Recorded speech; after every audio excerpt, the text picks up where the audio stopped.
Christmas ಟೈಮಲ್ಲಿ ಹೊರಗಡೆ ಮಕ್ಕಳಿಗೆ ಕೇಕ್ನ ಕೊಡಿಸೋ ಬದಲು ಮನೆಯಲ್ಲೇ ಈ ಥರ ಹೆಲ್ದಿಯಾಗಿ ಪ್ರಿಪೇರ್ ಮಾಡ್ಕೊಡೋದು ತುಂಬಾ ಒಳ್ಳೇದು ಅನಿಸುತ್ತೆ.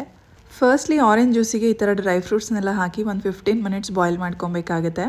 ಹಾಗೆ ಒಂದು ಬೌಲಿಗೆ 1 ಕಪ್ ಅಷ್ಟು ಬೆಲ್ಲ, ಹಾಗೆ 2 ಸ್ಪೂನ್ ಮೊಸರು ಆ್ಯಂಡ್ 2 ಸ್ಪೂನ್ ಆಯಿಲ್ನ ಹಾಕೊಂಡು ಚೆನ್ನಾಗಿ ಬೀಟ್ ಮಾಡ್ಕೊಬೇಕಾಗುತ್ತೆ. ಇಲ್ಲಿ ಮೈದಾ ಬದಲಿಗೆ 1 ಕಪ್ ಗೋಧಿ ಹಿಟ್ಟನ್ನ ಹಾಕೊಂಡಿದ್ದೀನಿ. ಅದಕ್ಕೆ ಬೇಕಿಂಗ್ ಸೋಡಾ, ಬೇಕಿಂಗ್ ಪೌಡರ್ ಮತ್ತು ಕೋಕೋ ಪೌಡರ್ ಮತ್ತು ಸಿನಮನ್ ಪೌಡರ್ ಕೂಡ ಹಾಕಿ ಮಿಕ್ಸ್ ಮಾಡ್ಕೊಂಡಿದ್ದೀನಿ. ವೈಲ್ ಮಿಕ್ಸಿಂಗ್ ನಾವೇನು ರೆಡಿ ಮಾಡ್ಕೊಂಡಿದ್ವಿ ಮೊದಲೇ ಆ ಡ್ರೈ ಫ್ರೂಟ್ಸ್ನೆಲ್ಲ ಹಾಕಿ ಮಿಕ್ಸ್ ಮಾಡ್ಕೊಬೇಕಾಗತ್ತೆ. ಈ ಒಂದು ಮಿಕ್ಸಿಂಗನ್ನು ಕೇಕ್ ಮೌಲ್ಡ್ಗೆ ಶಿಫ್ಟ್ ಮಾಡ್ಕೋಬೇಕಾಗತ್ತೆ.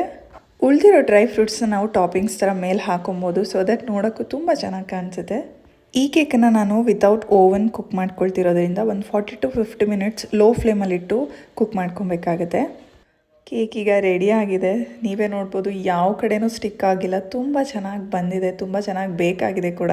ಒರಿಜಿನಲ್ ಪ್ಲಮ್ ಕೇಕ್ ಟೇಸ್ಟ್ ಕೊಡದೇ ಇರ್ಬೋದು, ಬಟ್ ಮನೇಲೇ ಮಾಡಿರೋದ್ರಿಂದ ತುಂಬ ಹೆಲ್ದಿ ಆಗಿರುತ್ತೆ ಅಂತ ಹೇಳ್ಬೋದು.